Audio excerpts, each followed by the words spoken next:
minhas amadas irmãs. Nós chegamos ao capítulo 4 de Esther, onde nós veremos grandes mudanças radicais em alguns personagens. Mas antes, vamos conversar um pouco. Como você reage ao sofrimento? Nós cremos que Deus governa todas as coisas soberanamente, inclusive as nossas ações e as nossas atitudes. Mas nós também vamos aprender hoje que nós não podemos fugir das nossas responsabilidades. Lembra? Soberania e responsabilidade humana. Nós aprendemos no livro de Ruth, lembram-se?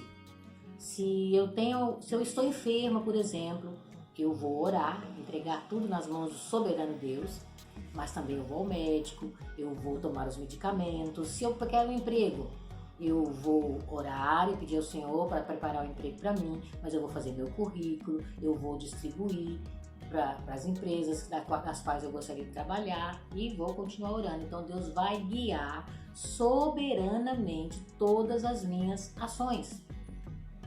Responsabilidade humana, soberania versus responsabilidade humana. Isso nós vamos aprender hoje.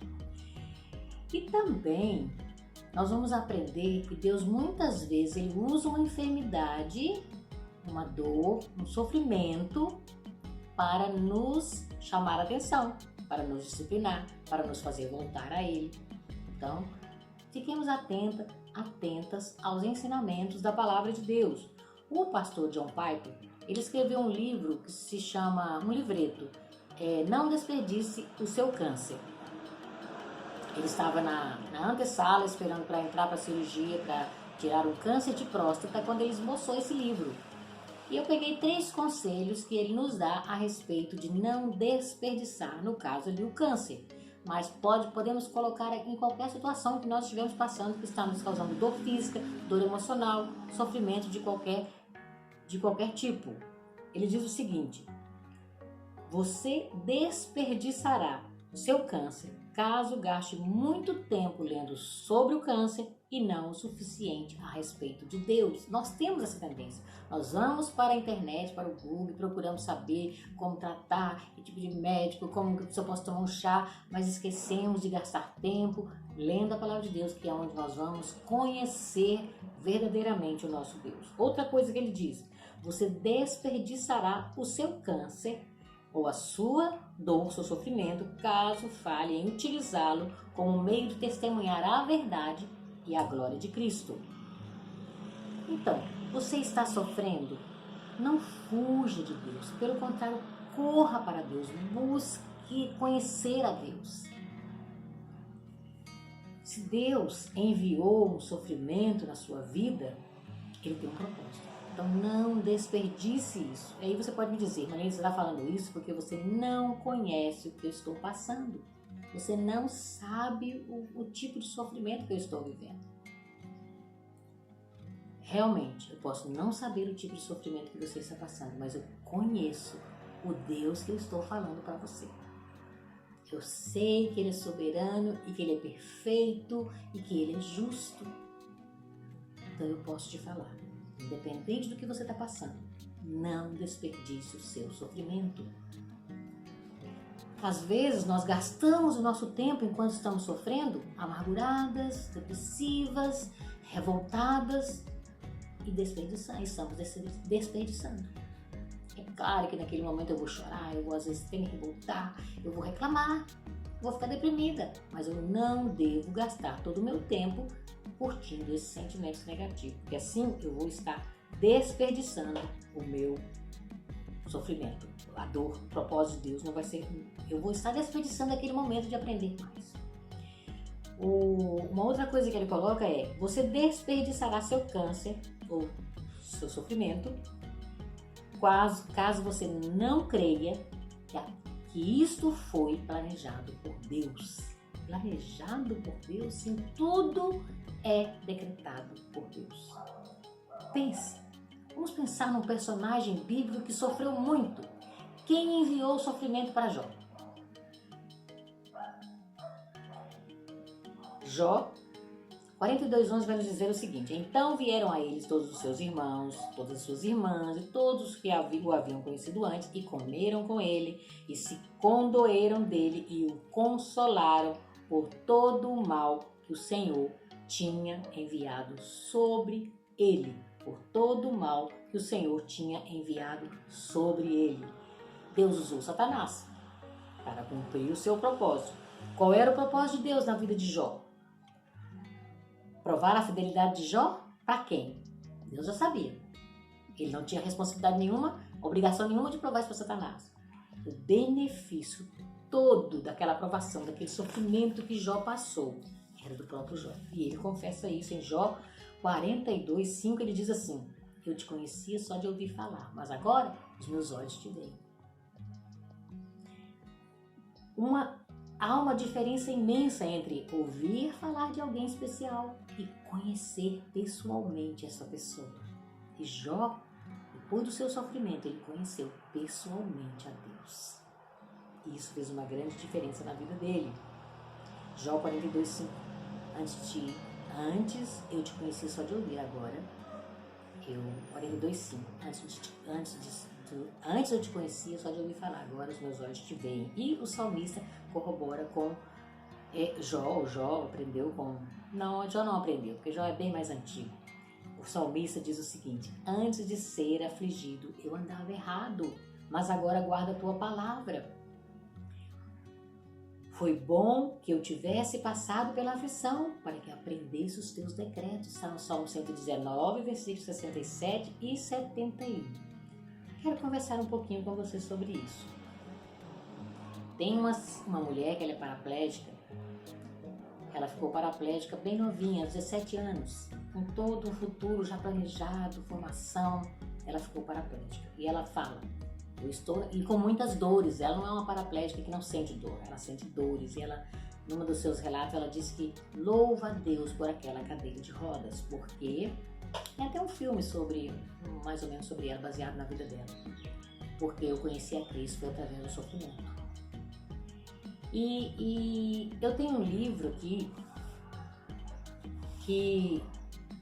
Uma certa vez, quando ela estava já 9 anos na cadeira de rodas, aos 26 anos de idade, ela estava 9 anos na cadeira de rodas, e ela estava palestrando sobre o sofrimento. E junto com ela, nessa palestra, estava também uma mulher que conheceu de perto o sofrimento, que é a missionária Elizabeth Elliot. Se você ler o livro dela, de Elizabeth, Os Portais do Resplendor, você verá detalhado o sofrimento dela e de tantas outras pessoas. Mas ela sofreu outras coisas além daquele acontecimento ali. E ela dava palestra sobre isso também. E ela estava no mesmo local dando palestra junto com a Joni Eareckson Tada. E elas se conheceram ali. Ela foi conversar ela foi visitar a Joni, conversaram. E posteriormente, Joni Eareckson Tada, depois de ter aprendido muito com ela, com a Elizabeth, ela juntou todas as palestras de Elizabeth e condensou em um livro que se chama O Sofrimento Nunca é em Vão. É de Elizabeth Elliot. Então, o sofrimento nunca é em vão. É isso que nós temos que guardar na nossa mente. É por isso que nós temos que nos aproximar mais de Deus, para que isso seja uma realidade na nossa vida. Aquilo que você está sofrendo não é em vão. E não é injusto da parte de Deus, porque Ele é justo, Ele é bom, Ele é perfeito. Então, qual o conhecimento que você tem de Deus? Jó conheceu pessoalmente. E você? Você só ouve falar dele quando você visita uma igreja, quando você liga uma mensagem no YouTube? Ou você vai direto na fonte buscar o conhecimento de Deus? Você se relaciona com Ele através da meditação na palavra, através da oração, através da comunhão com o corpo de Cristo na igreja? Isso é conhecer Deus pessoalmente. E é buscar forças para o momento de dificuldade. Qual era o propósito de Satanás? Pense sobre o propósito de Deus, mas pense também sobre o propósito que Satanás tinha: destruir a fé de Jó, fazer Jó blasfemar. Mas o propósito de Deus era outro, e o propósito de Deus se cumpriu. Então, não desperdice. Busque entender o propósito de Deus na sua vida e viva para isso. Mesmo que seja difícil para você compreender naquele momento. Que Deus te dê forças para viver esse momento. Era uma vez um rei muito rico, um reino muito rico, um rei muito rico. O rei desse reino, ele se achava dono das pessoas, ele achava que ele podia fazer o que ele bem quisesse da vida das pessoas. Naquele reino havia um povo que era de outro reino, mas eles haviam desobedecido o seu rei e haviam sido levados para este reino. E durante um bom tempo, eles viveram ali, por causa do pecado dos seus antepassados, que desobedeceram ao rei, por causa dos pecados deles também, que não retornaram quando eles poderiam ter retornado. E eles viveram ali deslumbrados com o falso brilho daquele reino. Até que, eu gosto muito dessa palavrinha, eu gosto mais dessa palavrinha, mas o apóstolo Paulo, ele vai dizer em Efésios 2, ele diz assim: mas Deus, que é rico em misericórdia, com o grande amor que ele nos amou, com que ele nos deu vida quando estávamos mortos, pela graça somos salvos. Mas, voltando para esse reino, para esse povo, mas Deus, que amava muito o seu povo, e que ele havia escolhido esse povo para que viesse o Salvador ao mundo, ele enviou para esse povo amado uma grande tribulação, uma ameaça de morte. Mas espera aí, irmã Lenita, acho que você entendeu errado esse negócio aí. Como assim? Ele amava o seu povo e enviou uma grande luta, um grande dor, uma ameaça de morte? Exatamente. Amor e disciplina andam juntos nos propósitos de Deus. Nos propósitos de Deus. E hoje nós vamos entrar no capítulo 4 de Esther. Nós vamos ler o versículo 1 a 17 e você vai entender isso. Quando o povo começou a sofrer, finalmente, eles perderam o desdobramento com aquele reino, se voltaram para Deus com jejum, com humilhação, com clamor, pedindo socorro de Deus. Confiantemente eles se voltaram para Deus, como nós vamos ver. Mas que tribulação Deus enviou? Se você assistir o vídeo anterior ou ler o capítulo 3 de Esther, você ficará inteirado desse assunto. Leiamos então a Santa Palavra de Deus, com fé. Diz assim, Esther, capítulo 4, versículo 1 a 17. Quando Mordecai soube tudo o que havia passado, rasgou as suas roupas, se cobriu de pano de saco e de cinza e saiu pela cidade clamando em alta voz e soltando gritos de amargura. Chegou até a porta do rei, porque ninguém vestido de pano de saco podia entrar pela porta do rei. Em todas as províncias aonde chegava a palavra do rei e a sua lei, havia entre os judeus grande luto, com jejum, choro e lamentação. E muitos se deitavam em pano de saco e em cinza. Então, as servas de Esther e os eunucos vieram e contaram a ela o que se passava lá fora do palácio com o seu seu pai. E ela, a rainha, ficou muito aflita, mandou roupas para que Mordecai pudesse tirar as vestimentas de pano de saco e se vestisse, mas ele não aceitou. Então Esther chamou Ataque, um dos eunucos do rei que este tinha escolhido para a servir, e lhe ordenou que fosse a Mordecai para saber o que se passava e por que ele estava fazendo aquilo. Ataque foi até a praça da cidade para encontrar-se com Mordecai junto à porta do rei. Mordecai contou tudo o que havia acontecido com ele. Disse também a quantia certa de prata que Amã tinha prometido pagar aos tesouros do rei pelo aniquilamento dos judeus. Também lhe deu uma cópia do decreto escrito que havia sido publicado em Suzã, ordenando a destruição dos judeus. Mordecai pediu a Ataque que mostrasse a cópia a Esther e a pusesse a par de tudo, a fim de que ela fosse falar com o rei e lhe pedisse misericórdia e na sua presença lhe suplicasse pelo seu povo, ou pelo povo dela. Ataque voltou e transmitiu a Esther as palavras de Mordecai. Então Esther falou com Ataque e mandou que ele entregasse a seguinte mensagem a Mordecai.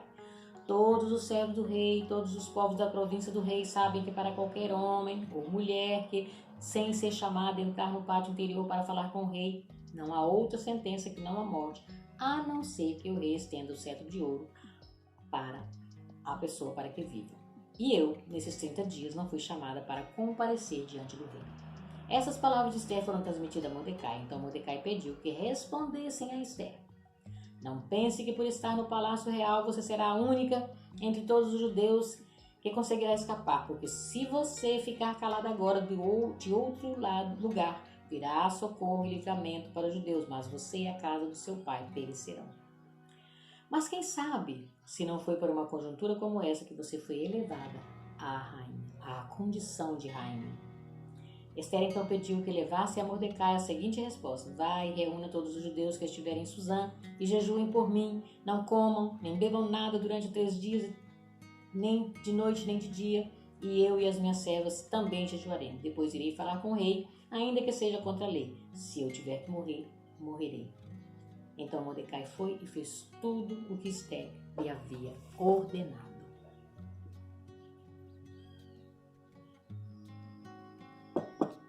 Vamos orar.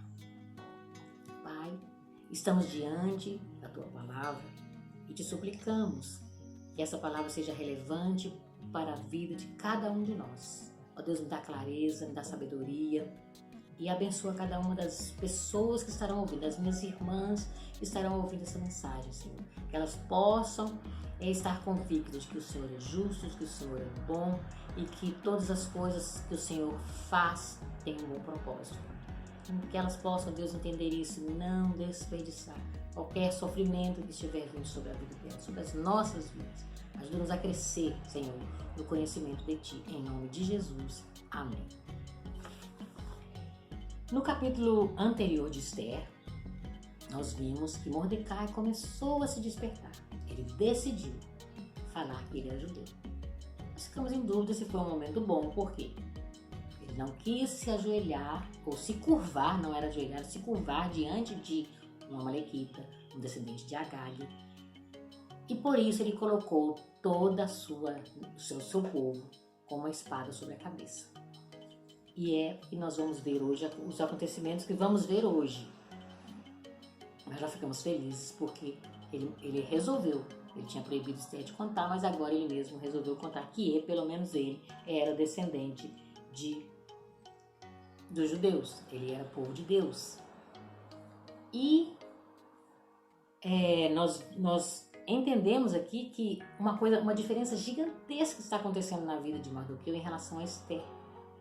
Mordecai, em outra versão fala Mardoqueu, de vez em quando a gente confunde. Mordecai estava ciente de tudo. Ele sabia o nome do inimigo, Amã. Ele sabia quanto de prata, a quantia exata, a Bíblia diz que prata que Amã iria colocar no tesouro do rei. Ele sabia as datas, ele sabia tudo sobre o decreto e ainda levou uma cópia do decreto. Esther estava alheia a tudo. Era como se a vida no palácio fosse tudo o que importava a ela. Porque na hora em que os recados começaram a surgir, ela mandou roupa, ele não quis vestir. Aí ela mandou o seu eunuco que cuidava, que trabalhava com ela. E mandou roupas, ele não quis vestir. Mandou ele perguntar o que estava acontecendo. Ela mandou perguntar o que está acontecendo. E por que ele está agindo dessa forma. Ou seja, ela não sabia de nada. E aí Mordecai explica tudo para ele explica tudo para ela, leva a cópia para ela e leva o pedido de Mordecai, para que Esther se apresentasse diante do rei e suplicasse pela vida do povo dela, ou seja, que ela dissesse que ela também era judia, e suplicasse pela vida do povo dela. Num primeiro momento, uma surpresa, um susto, ela teve medo e disse, olha, não posso fazer isso, porque se eu entrar lá, eu posso morrer, porque é assim que funciona a lei. E tem mais, em 30 dias que eu não sou chamada por ele para estar junto com ele. Nós vimos nos capítulos anteriores que ele tinha 2 haréns, um de esposas e um de concubinas, e tinha a sua rainha. Então, ele chamava quando ele quisesse estar com alguém. E tinha 30 dias que ele não chamava a Esther. Eu até vejo esses 30 dias com com bons olhos, né? Quando eu sempre estudava Esther, eu sempre pensava nesses 30 dias, que nós vamos falar depois sobre isso, não agora, não nesse vídeo agora. E agora ele havia criado a sua filha, muito bem criada, ela era uma menina obediente, Hadassa era uma menina obediente, era uma menina que sabia se submeter a ordens, como nós vimos também, né? Mas ela estava há muito tempo sem comunhão com o povo de Deus, eles estavam, e ela precisava de um despertamento, e foi o que ele fez. Ele mandou o rapaz levar um recado bem duro para ela, e está escrito aqui, o que ele mandou dizer. Porque veja bem, eu vejo esse pai com muito zelo. Durante o ano que ela ficou se embelezando, ele ficou passeando para lá e para cá para saber, para ter notícia, mandava recado para ver como que ela estava, se ela estava bem, o que ia acontecer com ela. Depois ele conseguiu um emprego no palácio para ficar perto e inclusive Deus usou para salvar a vida do seu genro, né, que era o rei. Porque num país como aquele, se mata um rei, ia ser uma confusão. Num país antigo, ia ser uma confusão. Quem é que ia reinar? Ia ser muito difícil. Então Deus usou para salvar o rei, o seu genro, o esposo da sua filha. E agora ele manda dizer para ela o seguinte: diga a Esther, não pense que por estar no Palácio Real você será a única entre todos os judeus que conseguirá escapar. E agora ele fala uma coisa fantástica, porque se você ficar calada agora, de outro lugar virá socorro e livramento para os judeus. De outro lugar virá. E fala, talvez Deus virá com livramento. Não, é de outro lugar. Eu sei que Deus trará livramento. Como é que ele poderia saber disso? Porque agora, aquela teologia, aquele conhecimento que ele tinha de Deus, estava voltando tudo. Ele agora se lembrava de tudo que Deus havia feito na vida dos seus antepassados. E ele tinha certeza que Deus iria fazer de novo os milagres. Ele se lembrava certamente da libertação do Egito, ele se lembrava certamente das guerras que o povo de Deus havia vencido, do maná caído do céu para sustentar o seu povo, de Gideões os seus 300, e o Mar Vermelho, e José no Egito, aquele negócio todo, ele se lembrava de tudo. Provavelmente ele estava se lembrando de tudo isso, das profecias, dos salmos, e ele tinha certeza que viria o livramento. Mas você e o seu pai, a família do seu pai, vão perecer se você não agir. Foi o que ele disse para ela. E ainda lembrou, quem sabe, se não foi exatamente para esse momento que Deus te colocou aí como rainha. Então, depois de uma sacudida dessa, com certeza a Esther vai acordar. E funcionou direitinho. Olha o que ela diz. Então Esther pediu que levasse a Mordecai a seguinte resposta: vá, reúna todos os judeus que estiverem em Suzã e jejuem por mim. Eu e as minhas servas também jejuaremos. E depois irei falar com o rei, ainda que seja contra a lei. Se eu tiver que morrer, eu morrerei. Uau, que mudança! Sadraque, Mesaque e Abednego também responderam ao rei: Nabucodonosor, quanto a isso, não precisamos nem responder. Se o nosso Deus a quem servimos quiser livrar-nos, ele nos livrará da fornalha de fogo ardente e das suas mãos, ó rei. E mesmo que ele não nos livre, fique sabendo, ó rei, que não prestaremos culto à sua estátua, aos seus deuses, nem adoraremos a sua estátua. A estátua que o Senhor levantou. Daniel 3, 16 e 18. Irei falar com o rei, disse Esther, ainda que seja contra a lei. Se tiver que morrer, morrerei. A mesma coisa que os amigos de Daniel haviam dito. Vamos morrer, mas não vamos sucumbir aos seus deuses. O nosso Deus é diferente e nós não queremos nos afastar dele. Esther tomou a decisão sábia. Diante de encarar o rei, ela iria buscar a ajuda de Deus. E a sua fé também, depois daquela sacudida, estava voltando. Com certeza ela estava se lembrando de Deus. E ela agora ela não pediu que ele só jejuasse por ela, não. Que orasse, que jejuasse, mas que ela também iria fazer a mesma coisa. Eu e as minhas servas faremos isso. Então Mordecai foi e fez tudo o que ela havia ordenado. Agora ele vai obedecer à rainha. Que maravilha! Voltou todo aquele conhecimento, aquela fé, aquela busca de Deus. E a palavra de Deus diz que vocês me buscarão e me acharão quando me buscarem de todo o coração. Serei achado por vocês, o Senhor, e farei com que mude a sorte de vocês. Eu os congregarei de todas as nações e de todos os lugares para onde os dispersei, diz o Senhor, e trarei vocês de volta ao lugar de onde os mandei para o exílio. Jeremias 29, 13 a 14. Que palavra, que promessa. Provavelmente eles se lembraram disso também. Eles conheciam a Bíblia. E nós, às vezes, negligenciamos a palavra de Deus. Então, como está o seu conhecimento? Você tem se lembrado do que Deus fez, dos milagres, das maravilhas, das promessas, das profecias aqui da palavra de Deus? Você tem se lembrado do que Ele já fez por você? Eu gostaria de sugerir para você, mesmo em dor, mesmo em sofrimento, pega um caderno e vai listando as coisas que o Senhor já fez por você, pela sua família. e louve a Deus por cada um desses detalhes. Busque na palavra de Deus também. Busque oração, busque ajuda do povo de Deus. Deus nos chamou para isso, para estarmos juntos uns dos outros e termos suporte uns dos outros. Conte com um, com o outro. Não fique isolado do povo de Deus.